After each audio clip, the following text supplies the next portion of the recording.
Hello students, welcome to geometry defence academy. तो RMS CET में written के बाद एक इंटरव्यू भी होता है।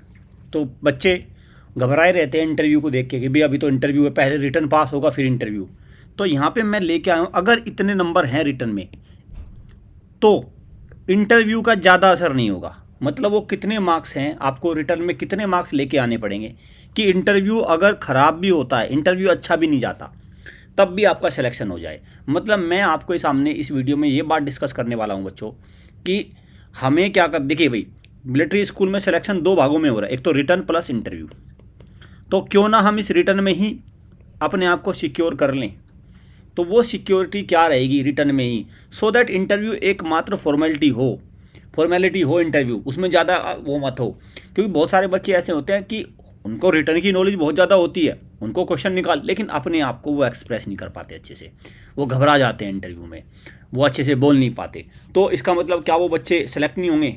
तो उन बच्चों के लिए तो ये बहुत ज़्यादा इंपॉर्टेंट रहेगी ये बात, जो मैं आपके सामने डिस्क्लोज करूँगा, पूरी बात बताऊँगा कि किस तरह से कितना स्कोर आपको अचीव करना होगा। चैनल को सब्सक्राइब करके रखो, क्योंकि आरएमएस का इंटरव्यू हमारा प्लेटफॉर्म इंटरव्यू कराता है, और जो इंटरव्यू की हेजिटेशन है वो बहुत अच्छे से हम क्लियर करते हैं। हमारा बैच है, पूरा एक इंटरव्यू का बैच आता है, हर साल आता है, तो आप उससे भी जुड़ सकते हैं। और फिलहाल आप देखते हैं अभी रिटर्न में कितने नंबर आपको इसको सिक्योर करने हैं। देखिए आरएमएस सीटी का सबसे पहले समझिए कि आरएमएस सीटी में दो लेवल पे एग्ज़ाम हो रहा है, कक्षा 6 और कक्षा 9, दो लेवल पे एग्ज़ाम हो रहा है। अगर कक्षा 6 की बात करूँ मैं, तो जो मेरिट बन रही है वो बन रही है 150 में से। फिर इसके अलावा रिटर्न की बात कर रहा हूँ मैं, और 20 नंबर का हो रहा है इंटरव्यू। ठीक है, 20 नंबर का हो रहा है इंटरव्यू। वहीं कक्षा 9 की अगर बात करें तो वो 200 नंबर का आपका रिटर्न है और 50 का इंटरव्यू है। ठीक है, ये डब्लू लिख रहा हूँ मैं, और ये इंटरव्यू। कुछ इस तरह से सिचुएशन चल रही है। अब मान के चलिए कोई बच्चा है भाई, और कट ऑफ गई 110 पर, और किसी बच्चे के 111 नंबर आए, तो समझो कि मामला फंस चुका है। अब वो अगर 20 में से 20 भी ले आए इंटरव्यू में, तो मुझे नहीं लगता उसका सिलेक्शन होगा, बड़ा मुश्किल रह जाता है, क्योंकि कट ऑफ फाइनल ऊपर जाती है। तो ऐसे में मेन तो सारी क्या रह गई भाई, मेन तो सारी रिटर्न की बात रह गई। तो हम रिटर्न में ही वो टारगेट क्यों ना सेट करके चले, सो दैट ये इंटरव्यू का एकमात्र फॉर्मेलिटी रह जाए। तो मैं उस टारगेट को लेके आता हूँ। अगर मैं बात करूँ 2022 की या 21 की, आरएमएस सीईटी 2022 में ना पेपर का लेवल कुछ बढ़ा हुआ था, इसलिए कट ऑफ भी नीचे गई। अगर 2021 के मुकाबले सीईटी की बात करें, आरएमएस सीईटी 2021 के मुकाबले जहां कट ऑफ ज़्यादा थी, 22 में तकरीबन 7-8 नंबर कम हो गई कट ऑफ। जैसे जनरल कैटेगरी में अगर देखा जाए, तो जनरल कैटेगरी में 115 नंबर पर रिटर्न पास हो गया, 115 नंबर पर। ठीक है, एक मैं एजम्पशन लेके चल रहा हूँ, पर आरटीआई वगैरह सारी हमारी चैनल पे पड़ी हुई, वहाँ से देख सकते हैं, ऑफिशियल कट ऑफ भी हमने डाल रखी है। एक एजम्पशन लेके चलिए 115 पे गई। ठीक है, गर्ल्स कैटेगरी में 110 पे, डिफेंस कैटेगरी में 100 के आसपास कट ऑफ गई। क्यों? क्योंकि पेपर का लेवल बढ़ा हुआ था। वहीं 2021 में ये कट ऑफ 120, 130, 120 के आसपास थी। ठीक है, 115, ये सारी 110 नंबर ऐसे थी ये 2021 में। क्यों? क्योंकि पेपर का लेवल एक ऊपर था। ठीक, तो इस बार ऐसा आप क्या टारगेट लेके चलेंगे? इस बार क्या आपको तय करना है? अगर पेपर का लेवल बढ़ता है, और जो कि बढ़ेगा, क्योंकि देखिए एग्जामिनर का एक टारगेट हो गया, अगर वो पेपर का आसान लेवल करता है तो फिर उससे क्या होता है कि नहीं इतने ऊपर जा रही है, कैसे जा सकती है, इसमें कहीं पेपर में करप्शन तो नहीं हो गया, इस तरह की चीज़ों का इल्ज़ाम लगता है। तो एग्जामिनर का टारगेट अब ये हो गया कि पेपर को थोड़ा लेवल बढ़ाओ, और ज़्यादातर बच्चे क्या है, लेवल बढ़ाने के बाद कम कट ऑफ जाएगी, तो उसमें मतलब ये है कि बच्चे भी पैनिक नहीं करेंगे कि भाई कम पे, ये तो 80 नंबर पर कट ऑफ लग गई। ठीक है, लेकिन पेपर का लेवल बढ़ा दो। तो इस बार जो मेरा अनुभव कह रहा है, प्रीवियस ईयर की जो कट ऑफ को देखते हुए, मुझे ऐसा विश्वास है कि इस बार जो कट ऑफ रहेगी वही कट ऑफ रहने वाली है। जनरल कैटेगरी में बॉयज़ में मैं मान के चलूँ तो वही 110 से 115। ठीक है, बॉयज़ और गर्ल्स दोनों में मान के चलिए सेम। डिफेंस कैटेगरी में वही 100 के आसपास, SC ST में भी 100 ही रहती है, 190। तो ये कट ऑफ एक रहने वाली है। तो फिर और सिविलियन कैटेगरी में 110 115 जाती है, लेकिन फाइनली वो कट ऑफ थी बार कितनी थी, 130 के आसपास, 130 थी वो। यहाँ पे वो 125 थी, यहाँ पे भी 120 थी, यहाँ पे भी 120 के आसपास, ये थी फाइनल। तो अब देखो ना, जिस बच्चे 110 है तो क्या वो 20 में से 20 तो इंटरव्यू में नहीं ला पाएगा, तो वहाँ मामला फंस जाता है। तो फिर आपका क्या फाइनल टारगेट बने भाई? रिटर्न में अगर मैं देखूँ बच्चों का टारगेट ये बनना चाहिए, क्या टारगेट बनना चाहिए भाई? 50 में से मैं वो स्कोर बता रहा हूँ जिसमें आपको इंटरव्यू बस ये मान के चलो कि एक फॉर्मेलिटी रह जाएगी, अटेंडेंस लगाना रह जाएगा इंटरव्यू, बस उसकी बात कर रहा हूँ मैं। 50 में से यहाँ पे लिख रहा हूँ मैथ, एम कर दिया मैथ्स भाई, 50 में से बच्चों के आने चाहिए तकरीबन 45 नंबर। किसी अच्छी अकेडमी से तैयारी करिए तो 45 नंबर आने चाहिए, ठीक है। इस बार RMS के मिलिट्री स्कूल के टॉपर है, हमारी अकेडमी से ही आने वाले हैं। पहली बार हमारे सैनिक स्कूल से भी टॉपर थे, मिलिट्री से भी टॉपर थे, लेकिन रैंक उनकी थोड़ी कम थी। रैंक ऐसी थी 64-65 ऑल इंडिया, लेकिन इस बार हमारा टारगेट है टॉप 3 रैंक में आना। देखते हैं, हमारे बच्चे बहुत अच्छी मेहनत कर रहे हैं सब। रीजनिंग की अगर बात करो, रीजनिंग तो 50 में से जो पेपर का लेवल है, मेरा मानना है ये 40 का स्कोर बेटर है, क्योंकि लेवल है भाई पेपर का, टाइम लगता है पेपर में, पेपर पकड़े में नहीं आते, पजल डाल देते हैं आजकल क्या कर रहे हैं, RMS वाला भी पजल डाल रहा है, ब्लड रिलेशन को पजल में कन्वर्ट कर दे तो बच्चे इसमें कन्फ्यूज हो जाते हैं, फिर टफ क्वेश्चन बन जाता है। और GK की अगर बात करें तो GK में 50 में से 35 एक अच्छा स्कोर है, ये स्कोर बन रहा है। अगर इसको मैं जोड़ूं तो ये स्कोर एक, क्या ये एक सुरक्षा कवच दे देगा ये स्कोर? अगर पहली बार की बात करूं तो बिल्कुल सुरक्षित स्कोर है, बिल्कुल सुरक्षित स्कोर। और आप ये भी देखोगे, अगर आपने भाई पूरी साल 10 महीने तैयारी करी है तो ये स्कोर अचीवेबल है। मुझे नहीं लगता यहाँ कोई दिक्कत है, यहाँ कोई दिक्कत है, यहाँ कोई दिक्कत है, मुझे नहीं दिखाई दे रही कुछ। अगर आपने पढ़ाई करी है तो इंग्लिश में आपको क्वालिफाई होना है, तो उसके मार्क्स जुड़ नहीं रहे हैं। तो इस तरह से ये एक वो स्कोर है, नंबर निकल के आ रहा है जिसमें इंटरव्यू, फिर अब देखो फाइनल कट ऑफ मान के चलिए 130 के आसपास लग रही है, तो बच्चा कोई भी अगर 20 नंबर का इंटरव्यू दे रहा है तो उसके वो तमाम पैरामीटर में इंटरव्यू बटा होता है। कौन कौन से, जैसे ड्रेस में, ठीक है, उसको ग्रीट करने का एटीट्यूड कैसा है बच्चे का, बच्चे की नॉलेज कैसी है। जैसे पहली बार इंटरव्यू में जो हमारे बच्चे देने गए थे उनसे धड़ाधड़ मैथ के क्वेश्चन पूछ लिए, मैथ के क्वेश्चन खूब पूछे, डायमीटर क्या होता है, ट्राइंगल का एरिया कैसे निकालेंगे, नंबर सिस्टम क्या होता है, प्राइम नंबर किनको बोलते हैं, साइंस के कुछ जनरल क्वेश्चन पूछ लिए। मतलब इंटरव्यू में भी GK और इनके साइंस के सब्जेक्ट नॉलेज उन्होंने पूछी कि बच्चे को आता भी है कि नहीं, ठीक। तो इस तरह से आप ये समझिए कि अगर वो लोअर स्टेट उससे भी चलता है, लोअर लेवल पर भी रहता है, तो 10 नंबर उसको आराम से मिल जाएंगे। 10 से 15 नंबर बच्चे को आराम से मिलते हैं इंटरव्यू में, 10 से 15 नंबर। लेकिन 20 में से 20 लाना ये वास्तव में मुश्किल है।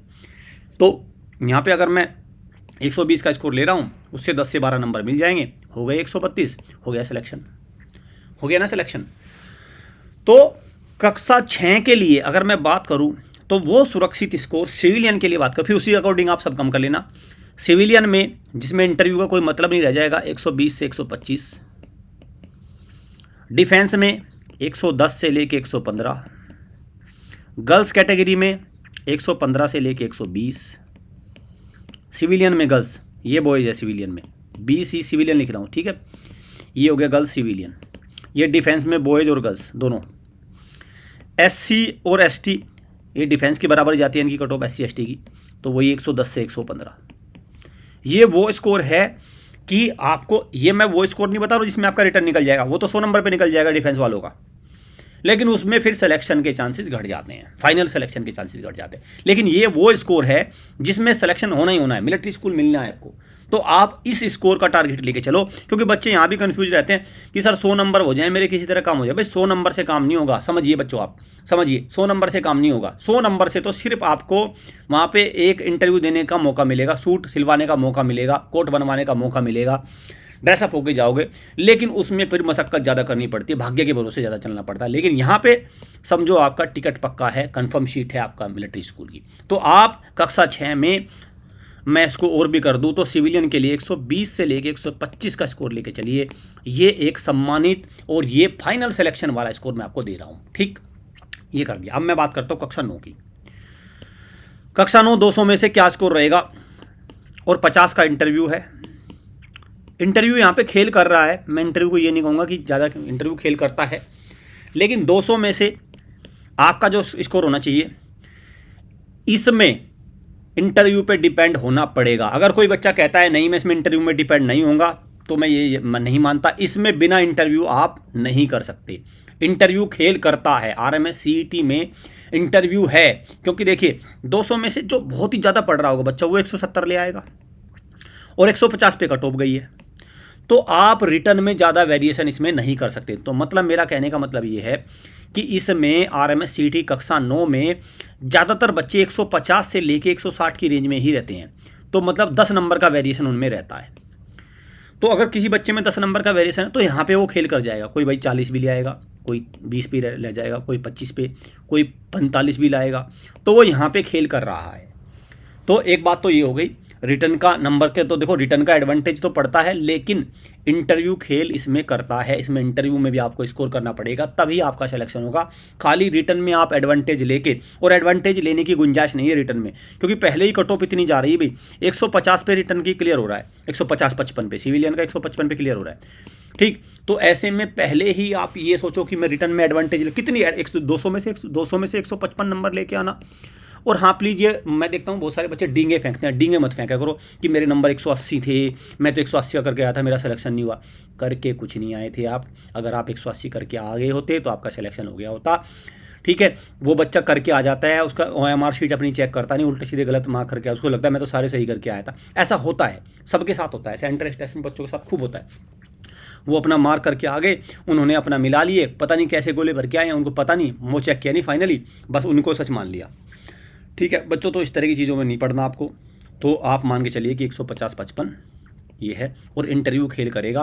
फिलहाल पहला टारगेट 9 वाले बच्चों को बता रहा हूँ मैं, उनका टारगेट केवल इंटरव्यू तक पहुँचना होना चाहिए। इंटरव्यू, फिर हमारा इंटरव्यू बैच आ जाएगा, उस बैच को जरूर ज्वाइन करना, क्योंकि इसमें मेजर कुलवंत सिंह, कर्नल जसवंत सिंह और भी हमारी जो एक्सपर्ट की टीम है वो उसमें बैठती है, उस पर पूरे पैनल में, और आपको पूरी तैयारी करा के वहाँ भेजा जाता है। फिर आपको 50 में से हमारा टारगेट रहता है 45 प्लस हर बच्चे के स्कोर आए, ठीक, हमारा ये टारगेट रहता है।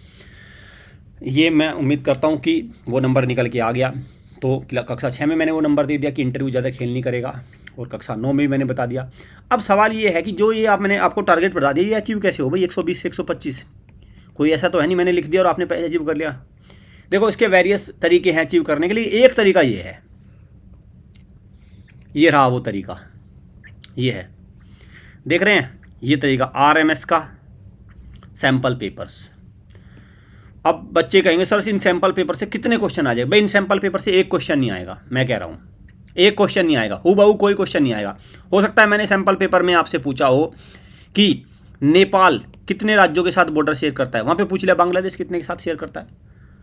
तो इससे आप ये समझिए कि एक तो ये जनरल नॉलेज में कुछ क्वेश्चन टकराएंगे, मैं मानता हूँ, लेकिन मैं इस बात को नहीं कहता, क्योंकि उस तरह के क्वेश्चन का पैटर्न पता चलता है कि किस तरह। लेकिन मैथ में और रीजनिंग में डिजिट ही चेंज होंगे, बाकी सारे क्वेश्चन इसी पैटर्न पे आएंगे। ये मैं आपको बता रहा हूँ, मैथ में और रीजनिंग में डिजिट को छोड़ के पैटर्न बिल्कुल मैच करेगा, बहुत सारे क्वेश्चंस का पैटर्न मैच करेगा बिल्कुल। तो वहाँ पे इससे सबसे ज़्यादा फ़ायदा मिलेगा। 50 नंबर का मैथ है 50 का, तो भाई यहाँ से तो आपको फ़ायदा मिलने वाला है। इन सैम्पल पेपर्स को मंगवा लो, इस नंबर पे कॉल करके इनको झट से बुक करो। 1 दिसंबर से इनकी डिलीवरी स्टार्ट हो जाएगी। 5 ग्रुप है सैम्पल पेपर का, 5 मिलिट्री स्कूल, 5 का ग्रुप, बस सीधी बात है। 5 RMS, 5 सैम्पल पेपर, इनको दो, इनको अटैम्प्ट करना, बिल्कुल एक सीरियस मोड में अटैम्प्ट करना, और फिर देखना आपको एग्जाम में इनसे कितना लाभ होगा। बहुत सारे नंबर तो आपके कटने से बच जाएंगे एग्जाम में, जो आप सिली मिस्टेक्स करके, जिनको आप गलत करके आने वाले हो एग्जाम में, वही उनसे ही आपका पीछा छूट जाएगा। तो कम से कम मेरा जो आइडिया है 30 से 40 नंबर बच्चों को ये बढ़ा देगा। 30 से 40 अगर ईमानदारी से इनको अटैम्प्ट किया। दूसरी मेरा मानना ऐसा है, इन सैम्पल पेपर में आपके जो मार्क्स आएंगे, मान के चलिए किसी बच्चे के सैम्पल पेपर में 110 नंबर आए RMS, तो एक्चुअल एग्जाम में भी उसके 110 से लेके 115 नंबर आएंगे, बस +5, कम तो आएंगे नहीं। एक्चुअल एग्जाम में कम तो आएंगे नहीं, मान के चलिए इसमें 110 आए तो एक्चुअल एग्जाम में इससे ज़्यादा ही आएंगे, पर लेकिन 5 नंबर का वेरिएशन रहेगा, 110 से 115, 110 से 120, इस तरह का वेरिएशन आपको मिलेगा। तो आपका कुल मिला के ये पता चल जाएगा आपको कि आपका RMS में स्कोर ये था सैम्पल पेपर में, और वहाँ पे एग्जाम में ये आया। और फिर मैं पेरेंट्स की, हमारे जो सैम्पल पेपर बहुत सारे पेरेंट्स ने ले लिए हैं, मैं उनका फीडबैक भी लेके आऊँगा कि किस तरह से कैसे उनका फ़ायदा रहा सैम्पल पेपर से, क्या क्या चीज़ें, वो भी हम डिस्कस करेंगे आफ्टर द एग्ज़ाम। तो चलिए भाई, सैम्पल पेपर को अवेल करिए और चैनल को सब्सक्राइब करके रखो। जिन बच्चों की डेट ऑफ बर्थ 1 अप्रैल 2013 से बाद की है, उनके पास मौका है नेक्स्ट ईयर RMS का। हमें 10 महीने दीजिए और गारंटीड सिलेक्शन लीजिए RMS में, और मिलिट्री स्कूल में गारंटीड सिलेक्शन देंगे हम लोग, यूपी सैनिक स्कूल में गारंटीड सिलेक्शन देंगे सरकारी। 90% से ज़्यादा रिजल्ट रहता है हमारी एकेडमी का। और इस बार जो इस सेशन के लिए केवल 100 बच्चे लिए जाएंगे, जिसमें 70 बच्चे बाहर के हैं और 30 बच्चे लोकल्स के हैं। तो 70 बच्चों की सीट है बाहर के, तो जल्दी से अपनी सीट को कंफर्म कर लिए, कहीं ऐसा ना हो बाद में आपको सीट ना मिले। Thank you students, thank you parents.